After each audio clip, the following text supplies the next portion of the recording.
Hello and welcome back to Greg's Game Room. Thank you all for watching. Today I have some special guests with me today. First we have Garry Kitchen, who's written such beloved Atari 2600 games as Donkey Kong, Keystone Kapers, and Pressure Cooker. And then we have Dan Kitchen, who has created some technologically advanced games for the 2600, like Crackpots, Kung Fu Master, River Raid 2, F-14 Tomcat, and Double Dragon. And last but certainly not least is David Crane. Now, you may not know that he's written such classics as Outlaw, Canyon Bomber, Dragster, Fishing Derby, Laser Blast, Freeway, and Kaboom for the Atari 2600, but you certainly know him as the man who wrote the legendary games Pitfall and Pitfall II. Guys, thank you so much for joining me here today. It's a childhood dream to be able to talk to you guys. I've played all your games so many times. And I've seen your names so many times. It's an honor to have you here to talk to me today. It's a great pleasure. Our pleasure. Thank Yes. you. Glad to be here. Do you guys remember the first time that you encountered a computer? And did you have any crazy ideas at the time of how it could be used? Well, the first computer I got to play with was an IBM 360 in about 1970. I could see its potential. I was actually a Boy Scout and took the computer programming merit badge, Okay. which was just being offered, I think, that year. I did not know that. Yeah. And so I had a lot of fun with that. Shortly after that, I just started building my own. Oh, wow. Well, in 1976, 1977, in that time frame, I bought an Apple II. But before that, I distinctly remember going to a computer store in Morristown, New Jersey. I think it was one of the first. Creative computing.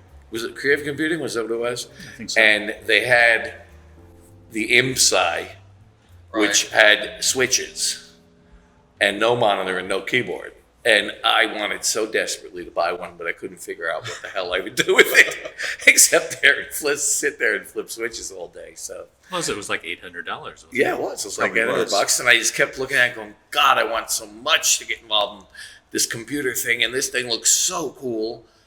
But what am I gonna do?" And then once I saw the ad for the Apple II, I bought it very early. Right. Gary bought it early. I had got one just at the same time as Gary. Yeah, And he started to learn 6502. 6502 and then started to show me how to do that. Cool. David, I am really interested in those early days when you worked at Atari. How do you remember the environment there? Was it as nutty as people say? And what was it like working for Nolan Bushnell? Well, working with Nolan was great. He had a favorite word, and that word was neat. Neat. And he would look at something, and if he said it was neat, that meant he would fund it. I'm going to make that. Right. So pay whatever he had to get people to make it. So, and if he thought it was neat, it was just one of those things that a lot of people were going to think it was neat. Right? He was an early adopter. There are a lot of stories out of Atari of, orgies in the hot tub, in the lobby, and drug use and such. And there was certainly some of that in some of the offices. The office that I worked in was filled with very professional, very hardworking people who just wanted to create something new. And, four of us spun out of Atari at one point to form Activision, and we were the hard workers. So I don't remember there being a lot of fooling around. We'd play games while we were working, but that's kind of our job. Right. The arcade division would bring in the latest arcade game and we'd play that, but it was kind of our job to do that. Atari had an arcade with all of their games. It's kind of like the company store equivalent where you could go down and play that at any time. But other than that, it was people really working hard to try to create something unique. Was it kind of like that mentality, like the garage, working out of a garage kind of mentality?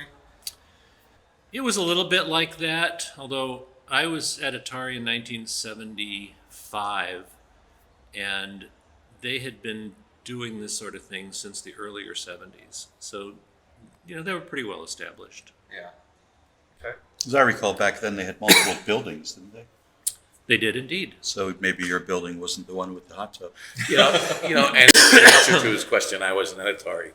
But the other thing to keep in mind, Dave, is you think about the four guys, Bob Whitehead, Al Miller, Dave, and Larry Kaplan. I mean, I know those guys, and none of them are partiers. They Right. all, Al Miller, before Atari, was at NASA. So these weren't partying type of guys. These were, serious geeks, really applying the craft. Yeah, the exception, Larry Kaplan went to Berkeley, and he was involved in the riots on campus. But Yeah, and Larry, I knew the least well, of. I asked Larry, what was it like, those riots at Berkeley? And he said, a bunch of guys just walking down the street. So yeah, And they're happening now. There was a riot 2 days ago at Berkeley. yeah. There Well- were 2,000 people protesting. My daughter graduated from Berkeley, Yeah. and during the Wall Street Occupy, she was in some of the tear gas riots that occurred. So it must be a Berkeley tradition. It is. So this is for all of you. What is your approach to writing a game, and were there any special tricks that you did to get the 2600 to behave more than it could actually do? What I liked to do is figure out something new for the Atari 2600 to do, and then figure out how to make a game out of it. So I'd experiment with what the hardware was capable of. I'm a hardware engineer by training, so I knew what the hardware was and could treat it that way. I also studied television theory. So I had gone to school early enough that there were still televisions, and so you had to learn television theory, so I knew how that all worked. And that gave me a leg up into figuring out new tricks and techniques. There was one day I was sitting at Atari and I was working on a display that basically ended up in every video game ever since, the ability to put out 6 digits of score. Right. Whereas prior to that, it was 4 digits of big blocky numbers, and I was able to do high resolution 6 digits of score. And I sensed a presence standing behind me, turned around, and it was Jay Miner, who was the designer of the TIA chip. Yeah. And he was just kind of shaking his head, and I said, "What's up, Jay?" And he said, "I had no idea that the chip that I designed could do that." So that's what we did. And that was my primary way to work, was to come up with a great idea for manipulating the hardware and then say, now that expands the universe of what is possible. What game might I make using this new technique? Right.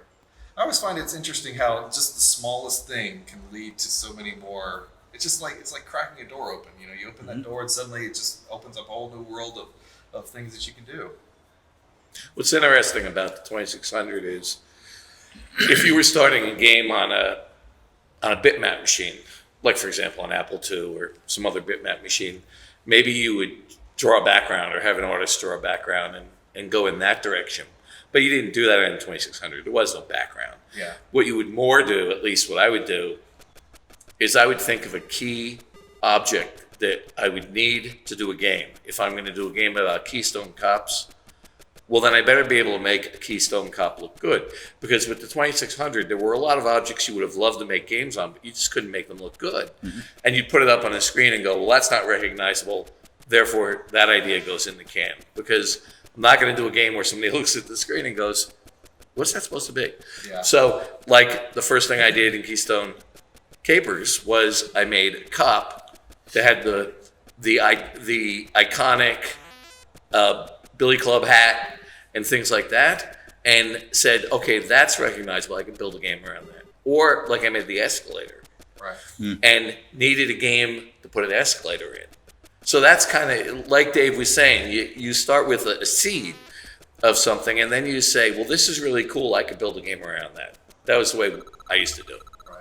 I used to envision the main look of the screen, and start to determine if a screen, for Crackpots, I had envisioned the side of a wall with a curb and things falling down, and trying to think of a mechanic that would be fun to do. I think we all like to flick rubber bands, and we all like to sit and drop various items from height and watch them crash. And then, as Garry said, to determine, can I make objects in that game that are recognizable? And once I could, and had a preconceived notion of what the screen overall looked like. Then I would proceed from there.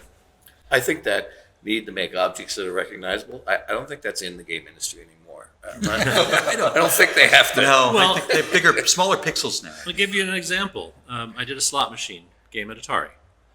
And we did all of our own art. We took out graph paper and we colored in pixels, and we held it out and said, that looks kind of like a such and such. Right? Hold it out a little farther. Hold it out a little Squint. farther, squint. Try squinting. So slot machines had cherries and oranges and lemons at the time, right? So somebody said, get a couple of the gals from the marketing department who do the commercial artists that do the Graphic design. graphics designers, and such, and bring them over. And I brought them over, and I said, all right, I'm doing a slot machine, and we'd really like to have cherries and lemons and that sort of thing. And they're all just nodding their heads and saying, yeah, great, we can do that, we can do that. And I said, and you've got 8 pixels. And try to imagine doing one cherry in 8 pixels. It looks like a plus with a tail. Yeah. That's really right. all it can look like. So that's why when you play my 2600 slot machine, there are bars, which is at least on a slot machine. Then there are cacti, because cacti work well in just a few bits. Right. I did a 16-bit car, which is the biggest winner, whatever that is. Is there a 7? I'm not even sure there's a 7. But I basically had to create things that when you look at it, you recognized what it was. And we just couldn't do the same kinds of things that existed in the real world. Right. Gary, a lot of people mistakenly believe that Donkey Kong for the 2600 was intentionally crippled. I've heard this story before. Conspiracy theories abound. All right. Tell me about this. All right. I admit it. No. Yeah, somebody came up with that clever theory. It really wasn't at all. It was pushed as far as it could possibly go for the machine it was running on and the memory size I had. I had 4K. I didn't have 8K.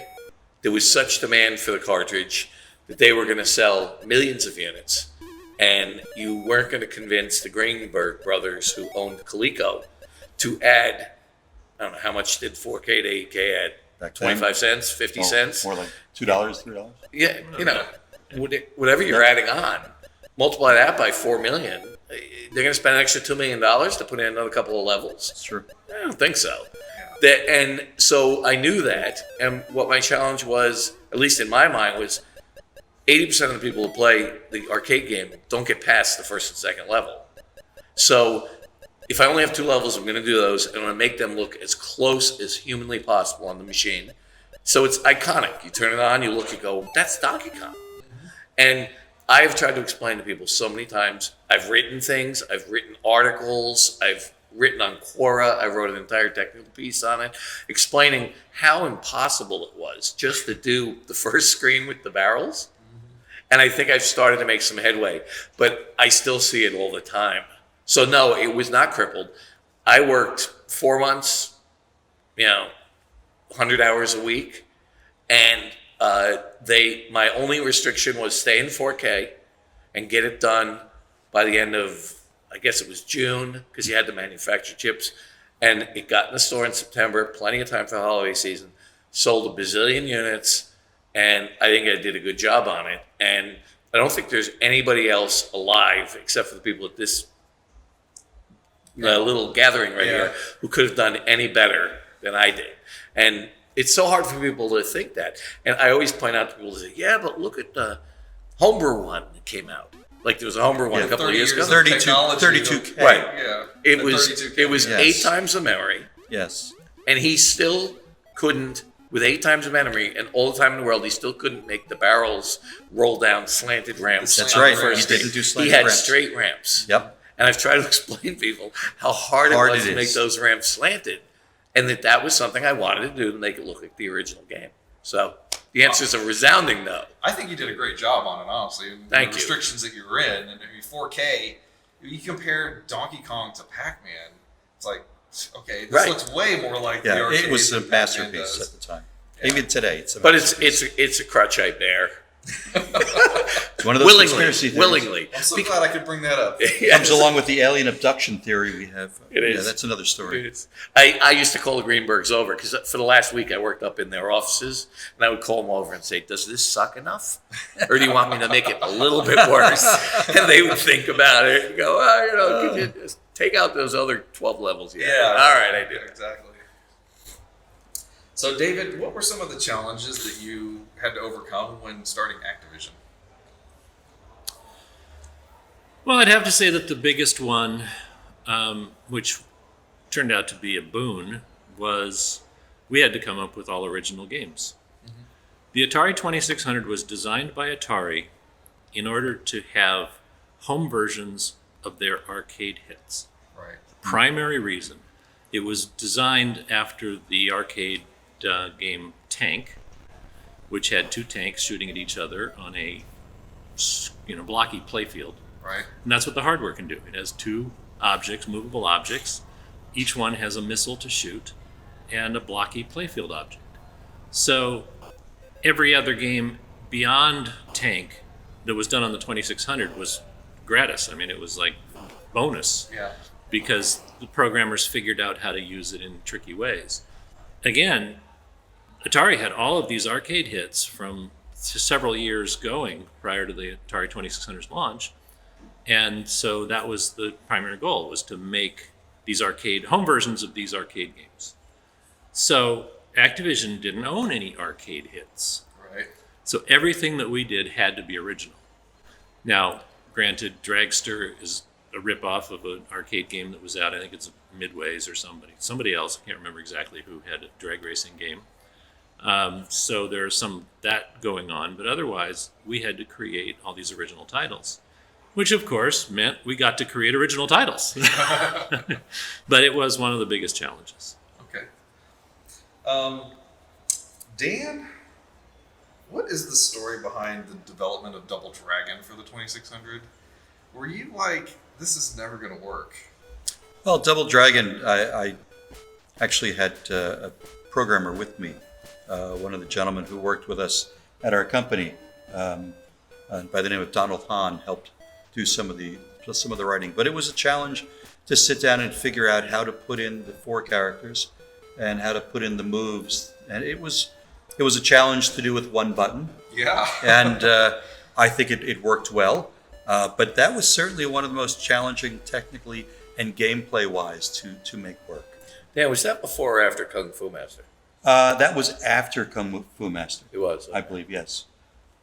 That's one of those games that I show to people and they're like, I cannot believe this is on the 2600. They shocked. It was definitely a lot of work to make it look right and make it play right. Yeah. Yes. But I think Kung Fu Master for that genre of game was even better. I think Kung Fu Master is one of the best 2600 adaptations ever. I agree. I think it's better than the Nintendo version. I never liked the jump version, the jumping of the joystick going up. But ironically, I actually had the Nintendo version sitting on my desk when I coded it. And I had the arcade machine as well. But I really liked the Nintendo version. So that's the one I used as reference for the colors and the look. Yeah. I think it's better than the NES version, honestly. And I have to say, the characters in the game, Garry actually did those for me. I have a little artistic talent. Gary is an artist. Just a little. Just a little? I had created a drawing. 8 pixels worth. I have 8 pixels worth. That's right. Sometimes they get bigger and sometimes they get small. Dave had created initially for us at Activision a drawing tool that we used on the Atari, I believe. We moved from graph paper to And I screen. then took a tool and created one that allowed us to shift and magnify the bits. And when I was doing that, I was not as artistic an eye as Garry, and I gave him the tool and said, see what you can do with this. And he made incredible characters that helped make them magnified and shifted for kicks and punches. So that's interesting because I never really think of, it's kind of strange, but I never really think of using a computer to make a computer game from that era. I'm always thinking you're writing it on paper, you're drawing it out on graph paper. I never think of actually using the computer as a tool to make the game. Well, I mean, that's a lot more prevalent today, obviously. Oh, yeah. Yes. And back then in the early 2600 games, there was really none of that. But over time, we started evolving into trying to use some tools computers, that you could use a computer to make your job easier. But in the early days, Dave would come out and bring us a particular pad you had that we would sit and write kernels on. And it was a scientific paper pad. Right and by hand. Dave would sit and taught us really how to use this, and we wrote our kernels on that and worked them out on paper for the cycle counts and whatnot before we started coding. So in essence, even the code started on paper before we went over to the terminal. That's interesting. But in these early systems, you couldn't just put a picture up. Right. Simple as that. Today, you have a JPEG, you can have it on the screen in 3 seconds. I used to program when I was a kid. It's like I cannot conceptualize how I would put this on the screen. So yeah, I'd end up using graph paper and trying to draw it out. So kind of like a storyboard, like they do in movies. I storyboard it. So Gary, you wrote Pressure Cooker, right? Correct. I kind of feel like Pressure Cooker is like the precursor to games that are popular today, like Cooking Mama and Cake Mania and Overcooked and those kind of food games like that. How did you come up with Pressure Cooker? That's a great story. It's a true story. I was not that I never eat fast food, but the one time I was eating fast food, one time, the only time in my life, I was in Burger King in Midland Park, New Jersey, and Dave will attest to the fact that is the worst Burger King in North America. I remember leaving it with Dave once, and he said, "We're never going here again." So anyway, I was in Burger King, and we were online, and I actually noticed, I don't know why, but they have a conveyor belt. Yes, they had a conveyor belt that was taking the patties over a flame. Oh. Flame broiled, that's their big thing. Yeah. And I looked at it, and I've come to the conclusion, looking back on my career, that I really like emulating mechanical things. Like in all my games, I really enjoy making a version of something that's mechanical. The escalator. Like the escalators, I was the just elevators. going to say the escalator. Yeah. So as soon as I saw that, I said, I should do a game with a conveyor belt with hamburger patties going over a flame. And that's what I did. Yeah. So it was all about that.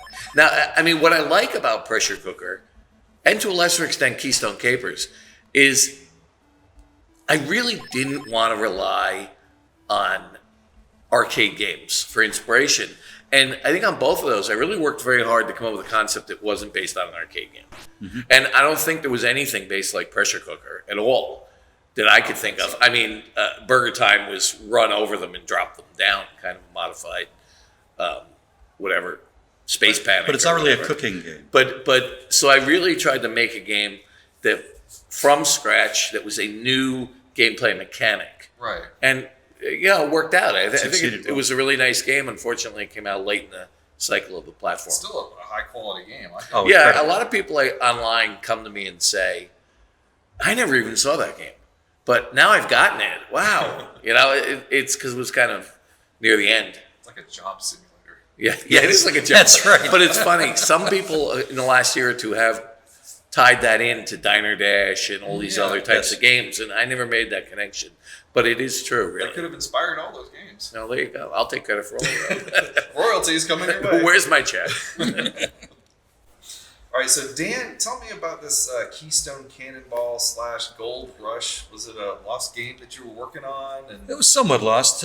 After Crackpots, Garry had gone into doing, I think, Pressure Cooker after Keystone, and I had finished Crackpots, and I always was in love with trains. And I remember the first time Garry introduced me to the 2600, I went home with a piece of scrap paper and said, I want to do something with a train. Inevitably, that didn't work out. So many years later, I was at Activision and created a train display with boxcars and a little desert. And I think I remember asking Garry, what do you think? And he thought, I said, I need a character. And I think Garry referred to me and said, why don't you try Keystone Kelly? And so I put him on there, and that was somewhere in maybe near the autumn of '83. And inevitably the crash came, and Activision moved us onto other platforms. So I remember making a ROM of it and bringing it home and losing it. yeah. And about a year or two ago, actually last year in early 18, Garry told me about a tool on the computer that you could create Atari 2600 screens. And so I ended up In a browser. In a browser. I ended up starting to play with it and thought to myself, I'm going to recreate that Train Keystone Kelly game. I remember that I had 35 years ago, but I can't find it. And so I did most of the display, and ironically, in cleaning up my offsite about 3 or 4 months later, found the cartridge. Found it. Really excited. The funny story is I had told the guys that we know from the Classic Gaming Convention, Is that John Hardy, Oh, John Hardy. John and Sean and Joe, for many years that I had this, and after about the 10th or 11th year of telling them, they all told me I was out of my mind. It really doesn't exist. Don't tell us that story again. Yeah. And when I found it, I called Gary, and I remember calling John, who happened to be in Long Island visiting his family. And he drove over that night, and we plugged it in, and it came up, and oh my God, it was there. And I compared it. I compared it to what I had done and said, I think what I started to do was nicer than what I did in '83. And I determined then that I would finish it. And not wanting to infringe upon any trademark from Activision, we came up with the name Gold Rush, because you're finding gold bars on a train. And that will be out early next year. Awesome. Yeah, I looked at the website. The game looks really good. Thank you. Yeah, it's coming along nice. It's nice to finally see my vision from so many years ago becoming a reality. Yeah, it's kind of surreal. Yes, it is strange. Probably the longest development I think I've ever had. Yeah. So, David, I've heard you speak about Pitfall, the original game, but I don't think I've heard you talk about Pitfall 2 that much. And I have a story for you from when I played that game as a kid. When I first got it, I probably played it till about 2 a.m. And when I finally went to bed, I couldn't sleep because all I could see was Pitfall Harry running around in my brain. Plus the song was probably running through your head. yeah. The Great song. as well. Yeah, tell me a little bit about that development. Well, the Atari 2600 was getting long in the tooth. It had been around since, when did it come out? 77, I think? I think you're right. Yeah. And that must have been 84-ish. Yeah, probably. But we loved doing games on the 2600. So my first thought was, how do we extend the life of the 2600 so we get to keep doing games on it? And the answer is to put hardware inside the cartridge. Right. There's a lot you can't do because all of that hardware is inside the game system that's already sitting on the shelf of grandma's house. I mean, you can't change that. Yeah. But plugging in a new cartridge changes the game every time. So anything that I could fit in the cartridge is fair game. So I created a design that helped make games better in a number of ways. One is it speeded up data fetches so that you could actually get more data on the screen, and that's how the characters, there's a lot of action going on in Pitfall 2, and that was made possible by the hardware. And I also did a fun thing with the music.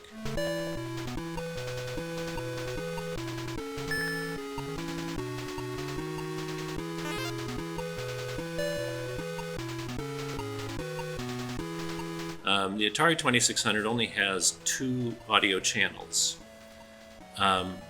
both of which have some chromatic tones, but most of them are either sharp or flat. They don't play real notes. Yeah. They're basically divisors down from a clock frequency.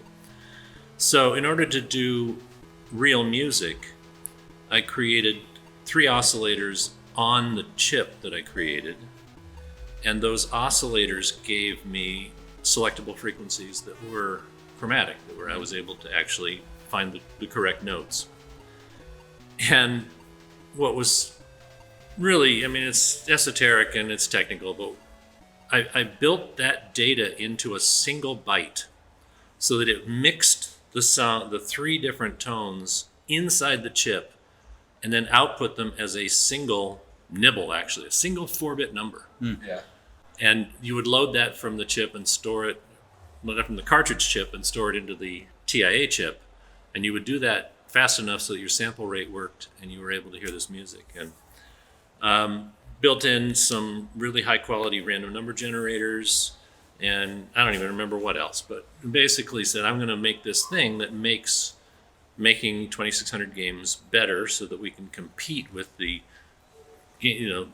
more capable game consoles that are out there in the market at the time. Unfortunately, the one game did not save the 2600. Yeah. And so the DPC chip, that, as we named it, display processor chip, was never used in any game after Pitfall II. Was there any plans to use it in something, or just never? Well, absolutely, Never thought about it would be the very next. Yeah. The very next game would probably use it because of all its extra capabilities, if for no other reason, music. Yeah.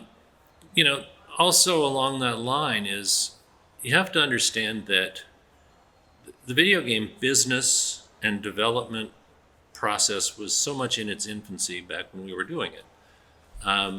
We were innovating every single day. There was something new every day. Yeah. I mean, you can look back at these games and say, for example, I think Pitfall 2 may be the first time that mood was conveyed with background music in a video game. It changes based on what you're doing. It does. Yeah. It's the first waypoint where you would touch the red cross, and now when you die, you only go back to the last one. So it's like a game save, except the 2600 has no memory.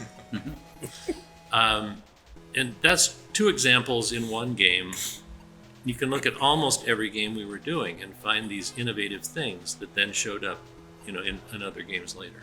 Yeah, and I think, like having a chip on the cartridge like that kind of led to Nintendo with their MMC chips. I think they probably looked back at Pitfall and said, "Hey, we can put hardware in our cartridges as well." So I'm going to credit you with Nintendo's success right there. I don't think there was any connection, but I don't think the timing you works. can give me the credit if you want. So this is for all of you. What fond memories do you guys have of being at Activision back in those days? It was just exciting. It was the best time of my career. Yeah. I was working with the greatest guys, Dave and Larry and Bob and Al.